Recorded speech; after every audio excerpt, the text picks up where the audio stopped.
Bismillahirrahmanirrahim. Alhamdulillahilladzi arsala rasulahu bil huda wa dinil haqq liyudhhirahu 'ala ad-dini kullihi wa kafaa billahi shahida.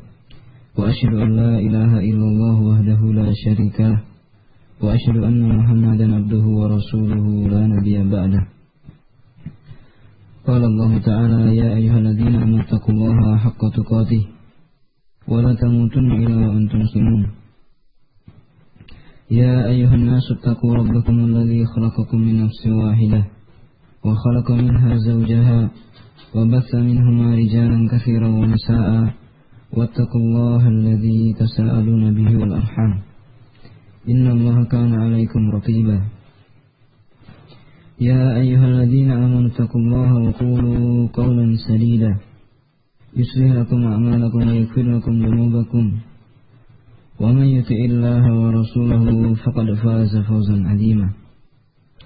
أما بعد فإن أصدق الحديث كتاب الله وخير الهدى هدى محمد صلى الله عليه وسلم وشر الأمور محدثاتها فإن كل محدثة بدعة وكل بدعة ضلالة. Ikhwati fillah rahimani wa rahimakumullah. Kita bersyukur kepada Allah Subhanahu wa taala yang tidak henti-hentinya Allah Subhanahu wa taala sampai detik ini. Allah Subhanahu wa taala masih memberikan kepada kita nikmatul Islam. Itu nikmat yang sangat besar yang hanya diberikan oleh Allah Subhanahu wa taala kepada sebagian hamba-hambanya. Itu hamba-hambanya yang tunduk kepada syariatnya. Ikhwati fillah rahimani wa rahimakumullah. Pada kesempatan yang berbahagia ini InsyaAllah ta'ala kita akan memulai pembahasan mengenai tafsir sebuah surat yang sangat agung, yaitu suratul Fatihah, surat Al-Fatihah, yang insyaAllah ta'ala kita semua telah menghafalnya. Dan setiap hari kaum muslimin membaca surat ini di dalam salat mereka. Bahkan Rasulullah SAW bersabda, La salata liman lam yaqra' bi Fatihatil Kitab. Tidak sah salat seseorang apabila dia tidak membaca Fatihatul Kitab, yaitu surat Al-Fatihah. Maka ikhwati fillah rahimani wa rahimakumullah, hadis ini menunjukkan betapa agungnya kedudukan surat Al-Fatihah bagi salat, di mana salat tidak dinilai sah, tidak dianggap sah apabila tidak dibaca di dalamnya surat Al-Fatihah. Maka ikhwati fillah rahimani wa rahimakumullah, pada kesempatan ini insyaallah taala kita akan membaca keterangan mengenai faedah-faedah dari surat Al-Fatihah ini dari sebuah buku kecil yang ditulis oleh Syekh Dr. Shalih bin Fauzan Al-Fauzan hafizahullah ta'ala, yang membahas tentang faedah-faedah, sebagian pelajaran berharga yang bisa kita ambil dari surat yang mulia ini. Ikhwati fillah rahimani wa rahimakumullah, dalam menjelaskan faedah surat Al-Fatihah ini, Syekh Shalih bin Fauzan Al-Fauzan hafizahullah ta'ala, beliau mengambil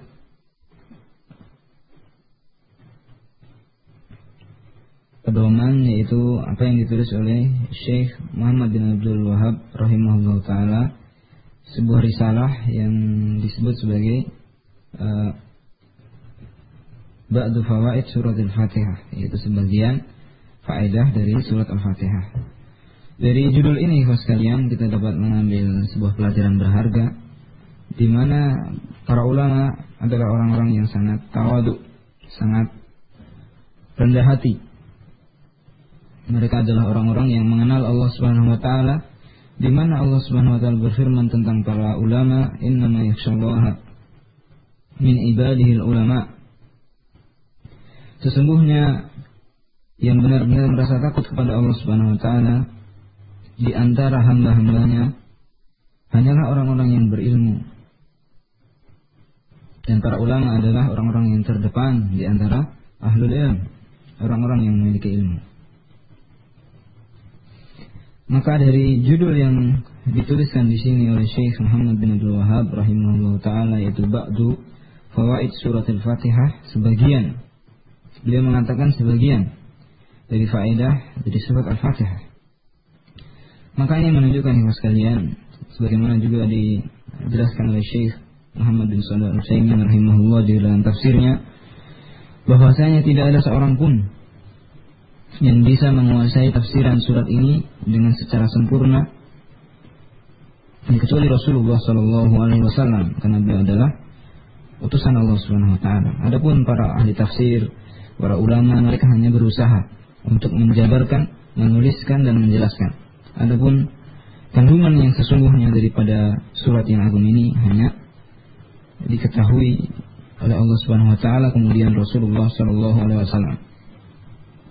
Maka di sini beliau memberikan judul Ba'du, sebagian faedah dari surat Al-Fatihah, menunjukkan bahwasanya apa yang akan beliau jelaskan di sini itu hanya sebagian saja dari faedah dari surat Al-Fatihah. Jadi sebagian pelajaran yang ada dalam surat ini. Ini menunjukkan betapa para ulama adalah orang-orang yang sangat tawadhu. Sebagaimana dikatakan oleh Ibnu Qayyim rahimahullah dalam kitabnya Al-Fawaid, bahwasanya ciri kebahagiaan pada diri seseorang yaitu ketika semakin bertambah ilmunya, maka semakin bertambahlah tawadhu'nya, rendah hatinya di hadapan Allah Subhanahu wa taala dan di hadapan sesama manusia. Sebagaimana yang Allah Subhanahu wa taala sebutkan tentang ciri hamba-hamba Allah Subhanahu wa taala, wa ibadur rahmanil ladzina yamshuna 'alal ardi haunan, dan hamba-hamba Allah Subhanahu wa taala zat yang maha penyayang, yamshuna 'alal ardi haunan, mereka hamba-hamba yang baik yang dipuji oleh Allah Subhanahu wa taala, yang memiliki kedudukan yang mulia di sisinya. Yamshuna 'alal ardi haunan, mereka berjalan di atas muka bumi ini dengan rendah hati. Maka demikianlah di antara ciri para ulama Ahlus Sunnah wal Jamaah, para ulama salafus saleh, di mana mereka senantiasa berusaha untuk memulai dakwah mereka, dakwah tauhid, dakwah ila sunnah, dakwah kepada sunnah, sebuah dakwah yang mulia, dakwah yang paling penting. Wazifatul da'watir rasul, itu tugas dakwahnya para rasul alaihi wassalatu wassalam, dakwah tauhid. Akan tapi mereka tidak menyombongkan dirinya dengan dakwahnya. Mereka adalah orang-orang yang rendah hati dan tawadhu, karena mereka mengetahui bahwasanya apa yang mereka pahami dari ilmu tauhid yang diajarkan oleh Rasulullah SAW kepada umatnya belumlah seberapa. Mereka menyadari bahwasanya untuk mempelajari Al-Quran, untuk mengamalkannya, seorang tidak hanya butuh pemahaman semata, tidak hanya butuh wawasan, akan tapi lebih daripada itu, seorang hamba itu senantiasa membutuhkan Allah Subhanahu wa taala agar mengilhamkan kepada hatinya, kepada dirinya untuk mengamalkan ilmu tersebut. Dan itulah di antara kandungan termulia yang terdapat dalam surat ini, yang insyaallah taala nanti kita akan jelaskan satu persatu dari apa yang dijelaskan di sini oleh Syekh Shalih bin Fauzan Al-Fauzan hafizahullah taala. Dijelaskan di sini oleh Syekh Shalih bin Fauzan Al-Fauzan bahwasanya risalah ini, yaitu risalah yang ditulis oleh Syekh Muhammad bin Abdul Wahhab, ini khusus menjelaskan tentang faedah-faedah surat Al-Fatihah. Ini adalah sebuah surat yang sangat agung. Disebut sebagai surat Al-Fatihah karena mushaf, yaitu Al-Quran yang mulia, itu dibuka dengan surat Al-Fatihah. Sebagaimana kita semua mengetahui, kalau kita membuka mushaf Al-Quran, maka surat yang pertama kali kita temukan adalah surat Al-Fatihah, bukan surat yang lainnya. Fahiya awwalu suratin fihi, maka surat Al-Fatihah itu adalah surat yang pertama kali yang terdapat di dalam mushaf Al-Quran. Jadi nama yang pertama yang dijelaskan di sini, surat Al-Fatihah itu memiliki nama Al-Fatihah. Kemudian nama yang kedua, wa tusamma bisab'il masani. Al-Fatihah itu juga memiliki nama lain, yaitu As-Sab'ul Masani, yaitu yang artinya adalah 7 ayat yang dibaca berulang-ulang. Kenapa dikatakan as-sab'ul masani? Dikatakan oleh Syekh Shalih bin Fauzan Al-Fauzan, li'annaha sab'u ayatin, karena surat ini, surat Al-Fatihah itu ada 7 ayat. Dalil bahwasannya as-sab'ul masani itu merupakan nama lain dari surat Al-Fatihah adalah dari Al-Quran dan demikian juga dari sunnah Rasulullah Sallallahu Alaihi Wasallam. Dari Al-Quran bisa kita lihat dalam surat Al-Hijr. Surat Al-Hijr, surat yang ke-15 ayat ke-87, di mana Allah Subhanahu wa taala berfirman kepada nabinya sallallahu alaihi wasallam, "Wa laqad atainaka sab'an minal masani wal Qur'anil 'azim." Sungguh kami telah mengaruniakan kepada engkau wahai Muhammad sab'an minal masani, yaitu as-sab'ul masani wal Qur'anil 'azim, dan Al-Qur'an yang mulia. Apakah yang dimaksud dengan as-sab'ul masani? Maka dijelaskan dalam hadis yang diriwayatkan oleh Imam Bukhari dalam kitab sahihnya, dalam kitab Fadailul Quran, bab keutamaan surat Al-Fatihah. Diriwayatkan dari sahabat Abu Sa'id Ibnul Mu'alla radhiyallahu ta'ala anhu, bahwasanya suatu ketika Rasulullah sallallahu alaihi wasallam mengatakan kepada Abu Sa'id, "Maukah aku ajarkan kepadamu sebuah surat yang paling agung di dalam Al-Quran?"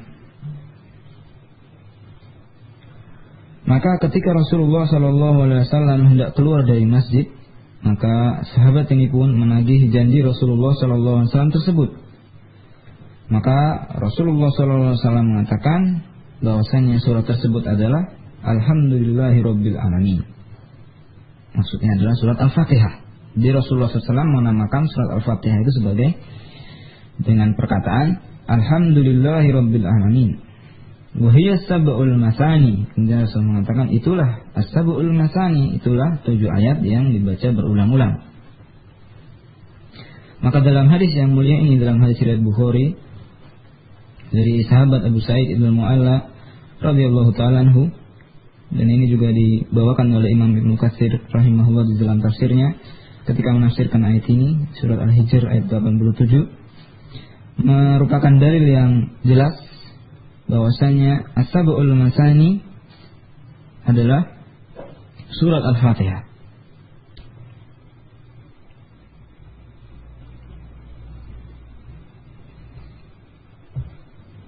Dan di dalam hadis ini juga terdapat faedah bahwasanya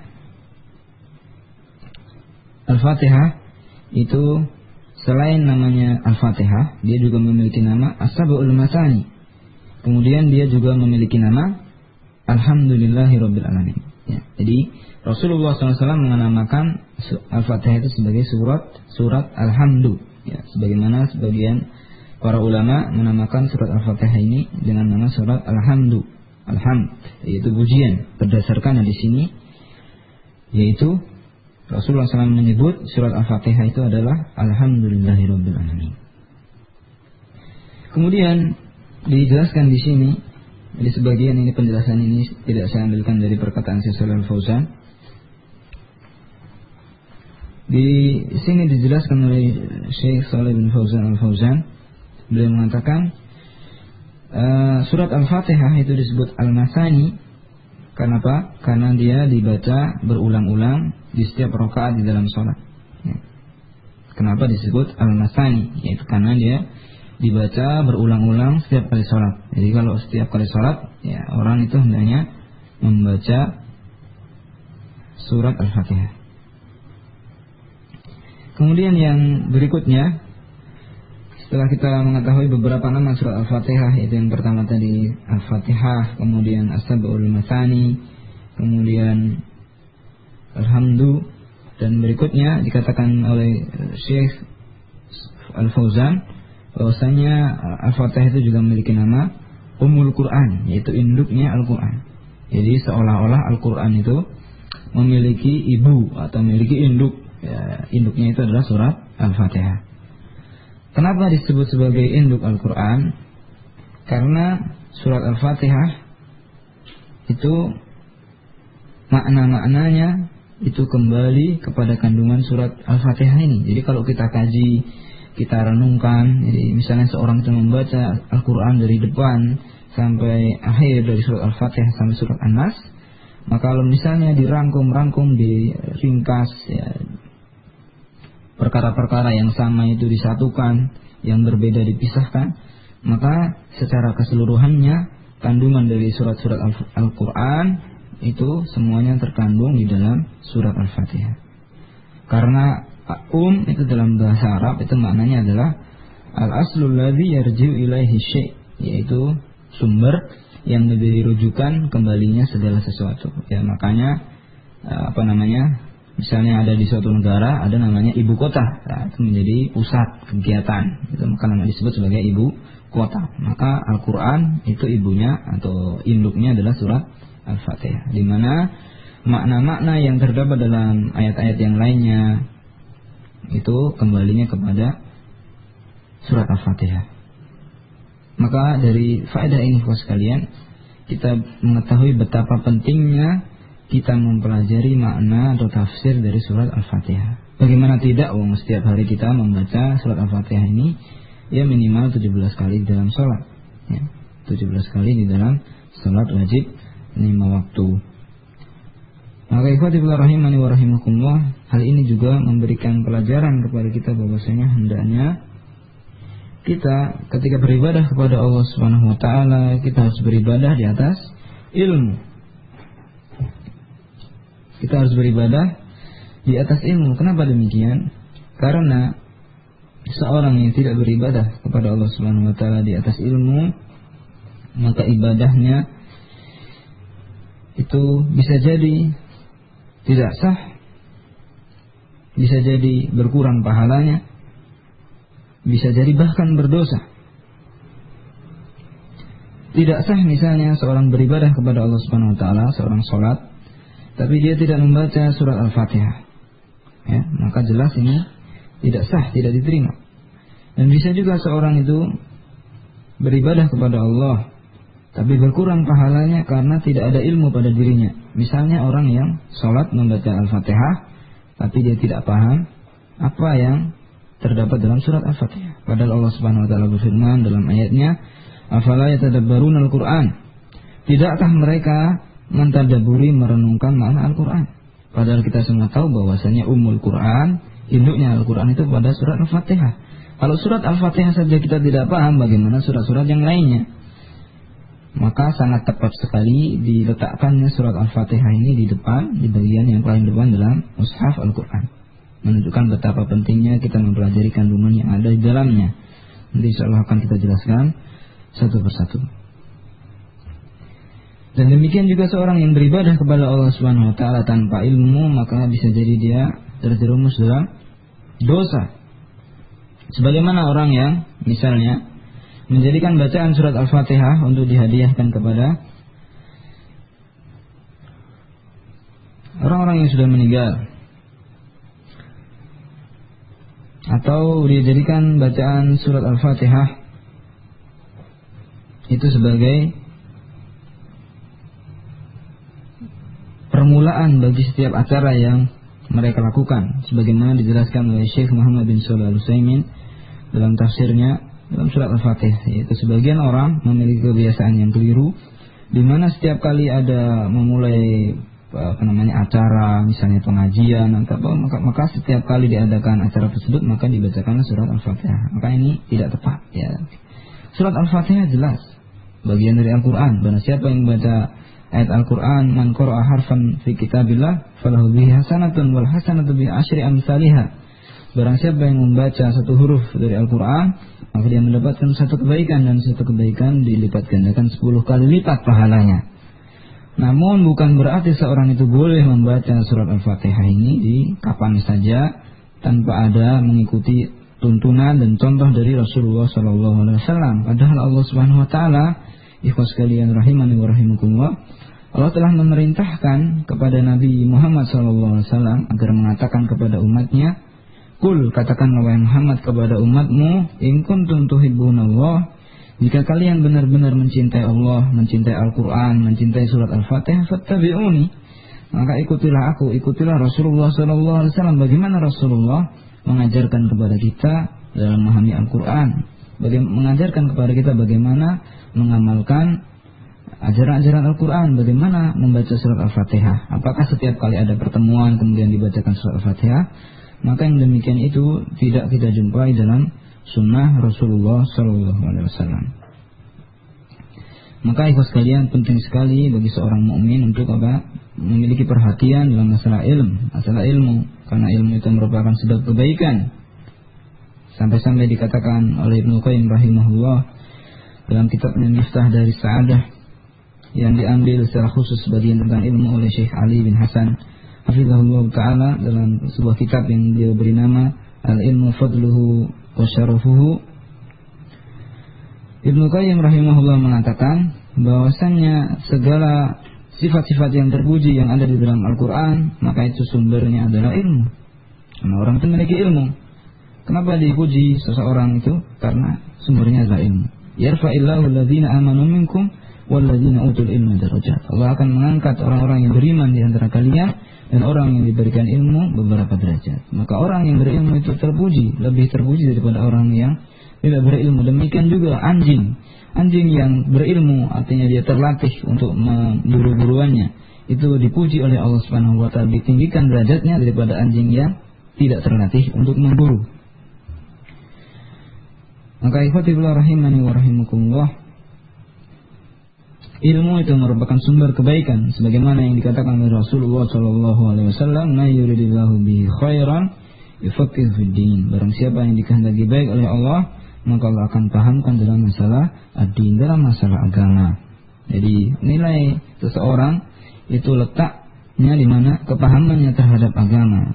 Tapi satu hal yang perlu kita luruskan ikhwan sekalian, kepahaman dalam masalah agama itu tidak sekedar letaknya adalah dalam masalah wawasan. Maksudnya itu ketika seorang mengetahui bahwasannya ini benar, ini salah, sekedar jadi wawasan saja, ini wajib, ini sunnah, ini haram, ini makruh, akan tetapi pengetahuannya hanya menjadi wawasan belaka. Tidak ubahnya sebagaimana komputer yang menyimpan data-data. Maka yang semacam ini ikhwan sekalian bukan ilmu yang nafi', bukan ilmu yang bermanfaat, bukan faham namanya. Demikian juga yang namanya ilmu ikhwan sekalian, kepahaman dalam masalah din, yang Rasulullah mengatakan ma yuridillahu bi khairan yufaqihu fid din, al-fiqhu fid din, bukan sekedar banyaknya hafalan atau kuatnya hafalan, meskipun itu merupakan ciri di antara ciri orang yang faqih, tetapi bukanlah itu hakikat dari al-fiqhu fid din.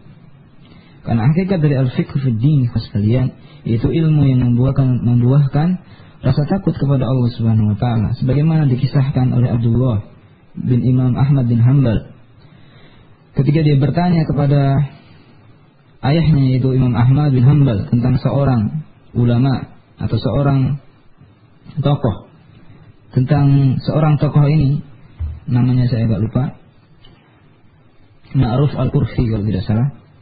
Maka ditanyakan kepada Imam Ahmad oleh anaknya, itu Abdullah bin Imam Ahmad, tentang orang tersebut, wahai bapakku, apakah orang ini memiliki ilmu? Maka dikatakan oleh Imam Ahmad rahimahullah ta'ala, Imam Ahlus Sunnah wal Jamaah, beliau mengatakan, ya bunayya, wahai anakku, sesungguhnya dia memiliki aslul ilmi, itu pokok sumber dari ilmu, yaitu khasyatullah, rasa takut kepada Allah Subhanahu wa ta'ala. Maka ikhwan sekalian, al-fiqhu fid din, kepahaman dalam masalah agama, itu adalah kepahaman yang membuahkan rasa takut seorang hamba kepada Allah Subhanahu wa ta'ala. Itulah ciri orang-orang yang berilmu. Maka Allah Subhanahu wa ta'ala ketika menceritakan karakter sifat para ulama, Allah mengatakan innama yakhshallaha min ibadihil ulama. Orang-orang yang berilmu adalah yang memiliki rasa takut kepada Allah Subhanahu wa ta'ala. Oleh karena itu sekalian, nanti akan kita dapatkan makna yang lebih dalam tentang masalah ini dalam surat Al-Fatihah ini insyaallah taala. Kemudian dijelaskan di sini oleh Syekh Shalih bin Fauzan rahimahullah hafizahullah taala, di antara nama dari surat Al-Fatihah yaitu as-shalah. Itu surat Al-Fatihah disebut sebagai as-shalah. Dalilnya apa? Dalilnya adalah sabda Nabi SAW dalam hadis yang diriwayatkan oleh Imam Muslim dari sahabat Abu Hurairah radhiyallahu taala anhu, dalam sebuah hadis yang biasa dikenal sebagai hadis qudsi, atau sebagian ulama mengatakan lebih tepat dikatakan sebagai hadis ilahi. Ini hadis yang dimana di situ Rasulullah SAW menyebutkan firman Allah Subhanahu Wa Taala, namun hal ini tidak dicantumkan dalam ayat Al-Quran. Dan membacanya tidak sebagaimana baca Al-Quran. Kalau orang membaca Al-Quran, maka dia man qara'a harfan min kitabillah falahu bihi hasanah. Pahalanya demikian. Kalau dia membaca satu huruf, maka pahalanya satu kebaikan, dan satu kebaikan dilipat gandakan 10 kali lipat. Adapun hadis qudsi maka tidak demikian. Ya, pahalanya ya karena seorang menuntut ilmu atau mengajarkannya. Maka itu pahala ketika seorang membaca hadis qudsi. Dalam hadis qudsi atau hadis ilahi ini, Allah Subhanahu Wa Taala berfirman, qasamtu sholata baini wa baina abdi nisfain. Aku membagi salat. Yang dimaksud salat di sini adalah surat Al-Fatihah. Ya. Sebagaimana bisa kita pahami dari kelanjutan hadis ini. Aku membagi salat itu antara diriku dan hambaku menjadi dua bagian. Fa idza qala alhamdulillahi rabbil alamin, apabila seorang hamba dia membaca alhamdulillahirabbil alamin, berarti as-salat di sini maknanya apa? Surat Al-Fatihah. Maka Allah Subhanahu wa taala mengatakan, hamidani abdi, hambaku telah memujiku. Fa idza qala ar-rahmanir rahim, apabila hambaku mengatakan ar-rahmanir rahim, maka Allah Subhanahu wa taala menjawab, asna alayya abdi, hambaku telah menyanjungku. Wa idza qala maliki yaumiddin, apabila hambaku mengatakan maliki yaumiddin, maka Allah Subhanahu wa taala menjawab, majjadani abdi, hambaku telah memuliakanku. Fa idza qala, apabila hambaku mengatakan iyyaka na'budu wa iyyaka nasta'in, maka Allah Subhanahu wa taala mengatakan, hadza baini wa baina abdi. Inilah sebuah ayat di mana separuhnya adalah hakku dan separuhnya adalah hak hambaku. Wali abdi ma sa'alah, dan hambaku berhak mendapatkan apa yang dia minta, yaitu permintaan sesudah iyyaka na'budu wa iyyaka nasta'in. Apa permintaan kita? Ihdinas siratal mustaqim, siratal ladzina an'amta 'alaihim ghairil maghdubi 'alaihim waladdallin. Maka berdasarkan hadis ini para ulama mengatakan bahwasanya di antara nama surat Al-Fatihah itu as-salah. Ikhwatibillah rahimani wa rahimakumullah, dan surat Al-Fatihah ini terdiri dari 7 ayat ya, dengan kesepakatan para ulama. Dan berdasarkan hadis yang kita sebutkan tadi, Allah Subhanahu wa taala membagi 7 ayat ini menjadi 2 bagian. 7 dibagi 2 berarti 3,5, ya kan? Berarti 7 bagi 2 3,5, berarti 3 ayat plus setengah ayat itu adalah berbicara tentang hak-hak Allah Subhanahu wa taala. Ya, kemudian 3 ayat plus setengah ayat itu berbicara tentang hak atau apa yang akan didapatkan oleh seorang hamba. Maka dari manakah pertengahannya, ibu sekalian? Maka berdasarkan hadis yang kita sebutkan tadi, bahwasanya tengah-tengahnya adalah dalam firman Allah Subhanahu wa taala, iyyaka na'budu wa iyyaka nasta'in. Kenapa? Karena Allah mengatakan, hadza baini wa bain abdi. Inilah antara diriku dan hambaku. Ya, separuhnya ini adalah iyyaka na'budu, itu hak Allah Subhanahu wa taala, itu beribadah. Wa iyyaka nasta'in, dan meminta pertolongan itu adalah hak hamba, ya. Sampai akhir surat, maka itu adalah 3,5 ayat yang terakhir. Adapun 3,5 ayat yang pertama itu adalah dari sebagaimana berdasarkan hadis ini, Syekh Muhammad bin Shalih Al-Utsaimin mengatakan bahwasanya ayat yang pertama adalah alhamdulillahirabbil alamin.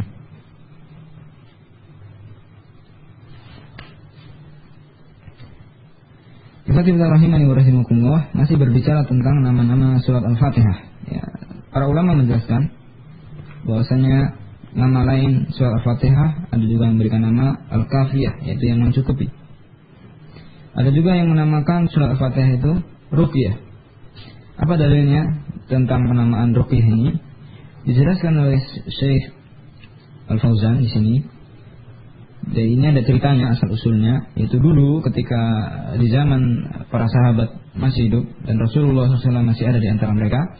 Suatu ketika sebagian sahabat itu mereka mampir di suatu daerah, suatu wilayah di antara kabilah-kabilah Arab, ya, dan sebagaimana kita ketahui bahwasanya di antara ciri atau di antara sifat terpuji orang-orang Arab zaman dahulu, orang-orang jahiliyah, yaitu mereka itu memuliakan tamu. Itu adalah tradisi yang baik dari orang-orang jahiliyah. Dan itu dilestarikan dan dilanjutkan oleh Islam. Namun berbeda keadaan dengan orang-orang yang para sahabat ini mereka bertamu kepada mereka, yaitu ketika itu mereka datang kepada suatu kabilah dan mereka meminta agar kabilah tersebut menjamu mereka. Akan tapi anehnya mereka tidak mau menyambut kedatangan tamu, yaitu para sahabat ini. Ternyata tiba-tiba ketika itu terjadilah musibah, yaitu salah seorang tokoh mereka, itu pemimpin mereka itu tersengat binatang berbisa. Maka akhirnya mereka mencari cara kesana kemari, mencari penyembuhan, tapi kok tidak sembuh-sembuh. Akhirnya mereka pun datang kepada tamu-tamu tersebut, yaitu para sahabat radhiyallahu ta'ala anhum, dan mereka meminta kepada para sahabat untuk meruqyah. Untuk ruqyah. Maka ini juga menunjukkan bahwasanya ruqyah itu sudah dikenal sejak sebelum utusnya Rasulullah SAW, sebelum datangnya Islam di tanah Arab. Maka salah seorang sahabat mengatakan kepada mereka, ya kami mau meruqyah, ya akan tapi ada syaratnya. Ya syaratnya adalah ya kalian mau memberikan imbalan atas ruqyah yang kami lakukan. Jadi ada salah seorang di antara mereka mengatakan kami mau meruqyah, tapi ada syaratnya, itu memberikan imbalan. Itu ada imbalannya, yaitu apa? Supaya suku tersebut itu mau menghidangkan kepada mereka qati'an minal ghanam, yaitu sepotong daging dari daging kambing. Jadi mereka minta disembelihkan kambing itu biar apa? Karena para sahabat ketika itu kehabisan bekal dan mereka minta untuk dijamu. Maka akhirnya ketika mereka telah menerima syarat tersebut, maka dibacakanlah surat Al-Fatihah. Ya. Akhirnya sang pemimpin yang tadinya sakit gara-gara tersengat binatang berbisa itu tiba-tiba menjadi sembuh. Ya, seolah-olah dia itu lepas dari jeratan tali. Gitu. Maka ini menunjukkan bahwasanya ruqyah itu merupakan salah satu cara penyembuhan yang manjur, ya. Dan kemudian ruqyah ini juga diperbolehkan oleh syariat. Apa dalilnya? Dalilnya itu ketika mereka para sahabat ini pulang bertemu dengan Nabi SAW, maka mereka pun menceritakan. Ini menunjukkan bahwasanya ketika ceritanya mereka itu tidak mau makan dari daging tersebut sampai mereka bertemu dengan Nabi SAW. Ya. Maka mereka pulang dengan membawa daging. Kenapa? Mereka khawatir kalau mereka makan daging ini itu nggak boleh aslinya gitu. Maka mereka datang kepada Nabi untuk bertanya, boleh nggak makan ini kan gitu? Karena kami tadi meruqyah dengan syarat ada imbalan dagingnya. Nah, boleh tidak? Nah, maka mereka pun pulang menunjukkan betapa mereka itu adalah orang-orang yang sangat warok. Para sahabat adalah orang-orang yang sangat berhati-hati, takut terjerumus dalam perkara yang haram. Maka mereka pun bertanya kepada Nabi SAW. Mereka menceritakan apa yang mereka alami dan mereka lakukan. Faqala, maka Rasulullah SAW mengatakan, wa ma adraka, dalam buku ini dikatakan wa ma adraka, dalam hadis dikatakan wa ma yudrika. Dari mana kamu tahu bahwasanya surat Al-Fatihah itu adalah ruqyah, yaitu mantra. Maka berdasarkan di sini Al-Fatihah disebut ruqyah. Jadi di sini Rasulullah SAW mengakui yang disebut sebagai takrir dalam ilmu hadis. Ya, dalam ilmu hadis kita mengenal bahwasanya hadis Nabi SAW itu ada beberapa macam. Ada yang berupa perkataan, ya. Ada yang seperti misalnya Rasulullah mengatakan sallu kama ra'aitumuni usolli, salatlah kalian sebagaimana kalian melihat aku salat, itu namanya sunnah berupa qauliyah. Ada sunnah Nabi itu berupa perbuatan. Misalnya Rasulullah SAW memiliki kebiasaan, ya, apabila Rasulullah SAW itu bersuci atau menyisir rambut, maka beliau memulai dengan sebelah kanan, sebagaimana dikatakan oleh Aisyah radhiyallahu ta'ala anha dalam hadis yang sahih.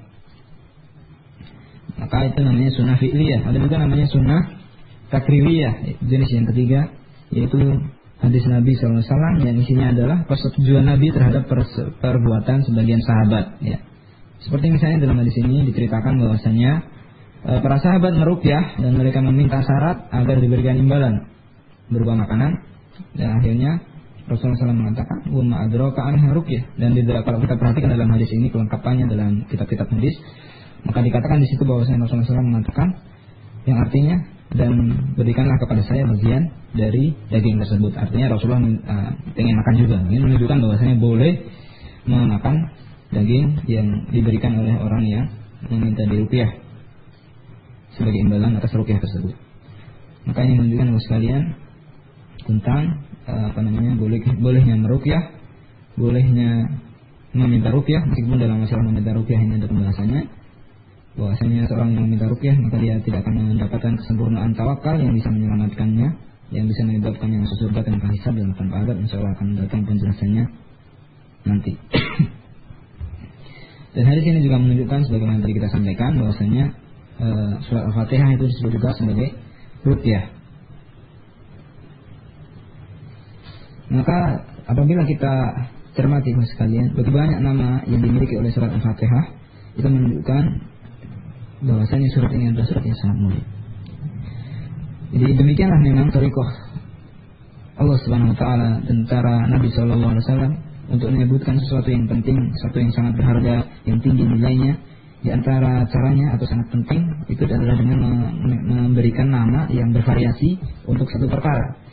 Apa contohnya? Misalnya Allah Subhanahu wa taala menyebut hari kiamat itu dengan banyak nama.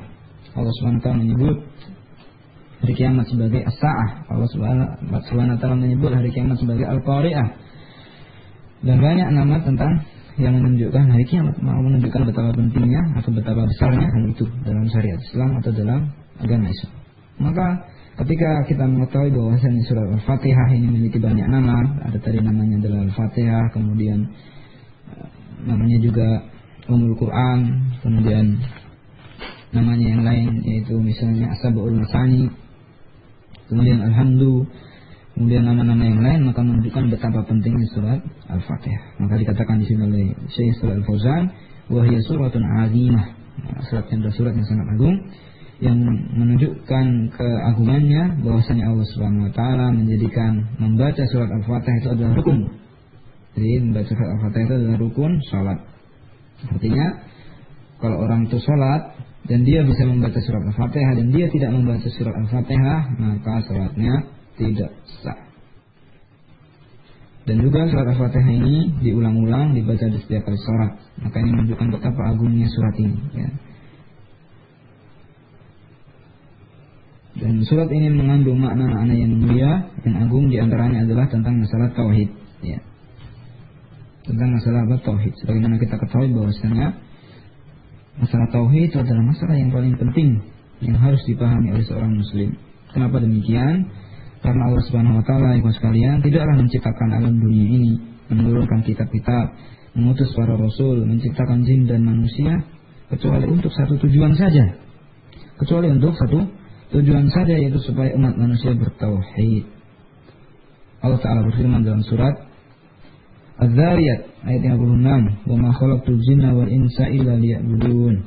Tidaklah aku ciptakan jin dan manusia kecuali supaya mereka beribadah kepadaku. Artinya kecuali untuk aku perintahkan dan aku larang.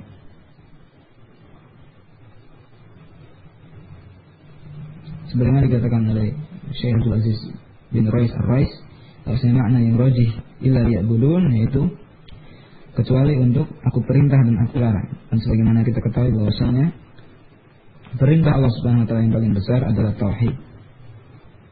Allah Subhanahu wa taala berfirman dalam surat An-Nisa ayat 36, "Wa'budullaha wa la tusyriku bihi syai'a wa bil walidaini ihsana." Sembahlah Allah dan jangan kalian mempersekutukan Allah dengan sesuatu apapun. Maka itu sekalian kita perhatikan dalam ayat ini, dalam surat An-Nisa ayat 36, Allah Subhanahu wa taala memulai perintah kepada hambanya bukan dengan perintah berbakti kepada orang tua atau berbuat baik kepada tetangga, tapi Allah Subhanahu wa taala memulai perintahnya dengan wa'budullaha, sembahlah Allah dan jangan kalian persekutukan dia dengan sesuatu apapun, dan janganlah kalian berbuat syirik barang sedikit pun. Maka itu menunjukkan bahwasanya perintah yang paling besar, syariat Islam nomor 1, fikih yang paling besar yang harus dipahami oleh seorang muslim, yaitu adalah mentauhidkan Allah Subhanahu wa taala. Dan sebaliknya, dosa yang paling besar, larangan yang paling besar, kotoran yang akan mengotori hati dan jiwa manusia yang harus pertama kali disucikan dari diri seorang hamba adalah syirik.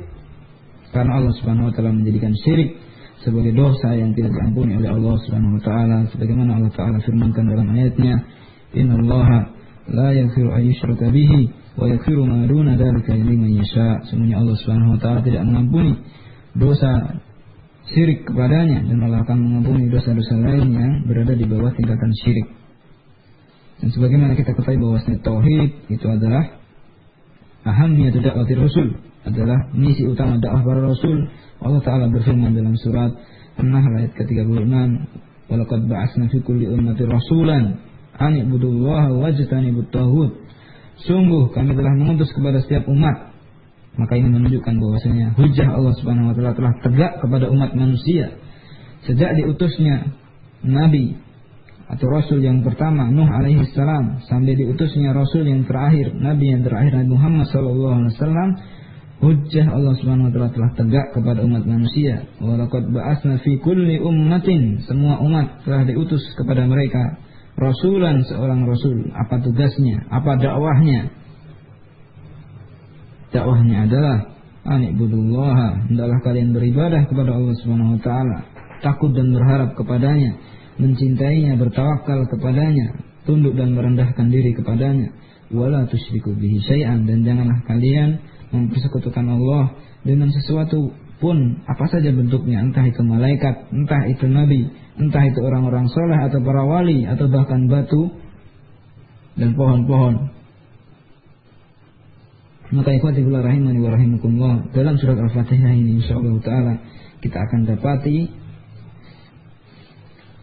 poros-poros atau pokok-pokok ajaran Islam itu begitu indah, tersusun, tersimpan di balik ayat-ayat yang suci, yang mungkin kalau kita baca ringkas, pendek, ya, ringan, dihafalkan juga mudah. Akan tapi kalau kita perhatikan kandungan maknanya adalah kandungan makna yang sangat dalam, yang sangat penting, yang sangat mulia, yang tidak selayaknya seorang muslim yang menginginkan kebahagiaan hidup di dunia dan di akhirat kemudian dia melalaikan mempelajari kandungan dari surat ini, yaitu surat Al-Fatihah.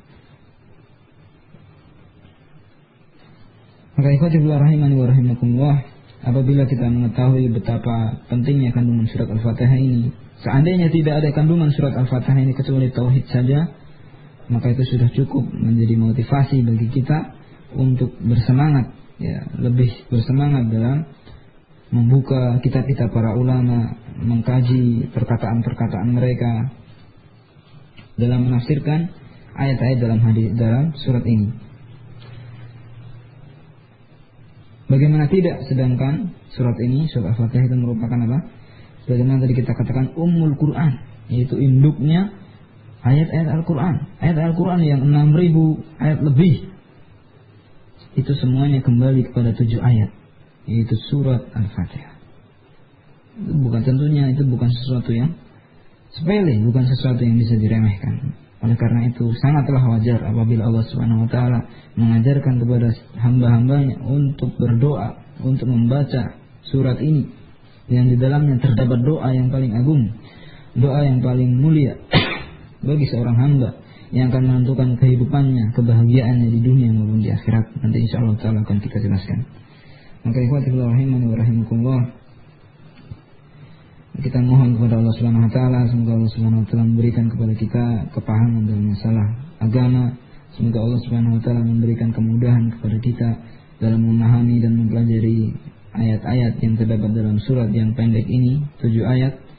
Dan kita berharap ilmu yang kita pelajari nanti itu bisa bermanfaat bagi kita, bagi keluarga kita, bagi masyarakat kita, sehingga kita berharap Allah Subhanahu wa taala akan menurunkan barokah dengan setiap bacaan surat Al-Fatihah yang kita baca dalam salat. Tidak hanya dalam salat kita, tapi barokah yang meluas bagi masyarakat kita, yang sebagaimana Allah Subhanahu wa taala berfirman dalam ayatnya dalam surat Al-A'raf. Allah Subhanahu wa taala berfirman, "Walau anna ahlal qura amanu wattaqau la fatahna 'alaihim barakatin minas sama'i wal ardh." Seandainya para penduduk negeri-negeri itu, negeri di mana saja di alam dunia ini, apabila mereka beriman dan bertakwa, la fatahna 'alaihim barakatin minas sama'i wal ardh, maka niscaya Allah Subhanahu wa taala akan membukakan bagi mereka al-barakah, yaitu kebaikan yang banyak minas sama'i wal ard, tidak hanya dari dalam bumi, bahkan dari atas langit. Maka ikhwati fillah rahimani wa rahimakumullah, maka dari sini kita mengetahui betapa pentingnya kita menuntut ilmu agama, mempelajari Al-Qur'an, mempelajari hadis-hadis Nabi sallallahu alaihi wasallam. Dan juga kita patut pahami bahwasanya untuk mempelajari tafsir Al-Qur'an tidak boleh seorang itu hanya mengandalkan kepada akal atau ra'yunya. Oleh karena itu ikhwas sekalian, ada satu faedah yang sangat berharga ketika Ali bin Abi Thalib radhiyallahu taala anhu mengutus Abdullah ibnu Abbas untuk mendebat ribuan orang Khawarij, akhirnya mereka bertobat. Maka Ali bin Abi Thalib mengatakan, debatlah mereka dengan sunnah, debatlah mereka dengan sunnah, karena ahli sunnah, yaitu ahlul hadis, orang-orang yang mempelajari hadis-hadis Nabi SAW, itu adalah orang yang paling paham tentang Al-Quran. Tidakkah kita mendengar perkataan Aisyah ketika ditanya tentang akhlak Nabi SAW? Aisyah mengatakan, kana khuluqul Quran, akhlak Nabi itu adalah Al-Quran. Artinya semua perbuatan Nabi, perkataan beliau, perintah dan larangan beliau, apa yang beliau cintai, apa yang beliau benci, maka semuanya mencerminkan ajaran-ajaran yang ada dalam Al-Quran. Oleh karena itu sebagian ulama salaf mereka mengatakan, al-malaikatu hurasus sama wa ahlul hadis hum hurasul ard, atau kama qala rahimahullah. Mereka mengatakan para malaikat itu adalah penjaga-penjaga di langit. Itu di langit ada penjaganya, yaitu siapa? Para malaikat. Wa ahlul hadis hurasul ard. Adapun ahlul hadis, orang-orang yang memahami hadis-hadis Nabi sallallahu alaihi wasallam dengan benar sebagaimana dipahami oleh para sahabat, hum hurasul ard. Mereka itu adalah para penjaga-penjaga di atas muka bumi. Maka kedudukan ahlul hadis, para ulama sunnah, para ulama tauhid bagi kaum muslimin ini adalah barakah yang hendaknya kita kembali kepada para ulama dalam memahami dinul Islam dan tidak melepaskan diri dari keterangan mereka, dari penjelasan mereka dan dari bimbingan mereka. Karena Allah Subhanahu wa taala memerintahkan kepada kita, fas'alu ahla dzikri in kuntum la ta'lamun. Bertanyalah kalian kepada para ulama jika kalian tidak mengetahui. Semoga penjelasan yang singkat ini, yang masih muqaddimah ini, bisa bermanfaat bagi kita. Dan insyaallah taala kita akan melanjutkan pembahasan tentang tafsir atau penjelasan sebagian faedah dari ayat-ayat dalam surat Al-Fatihah ini dalam pertemuan-pertemuan berikutnya. Kita mohon kepada Allah Subhanahu wa taala taufik dan pertolongan kepadanya. Wa akhiru da'wana alhamdulillahirabbil alamin. Wassallallahu ala nabiyina Muhammadin wa ala alihi wa sahbihi wasallam.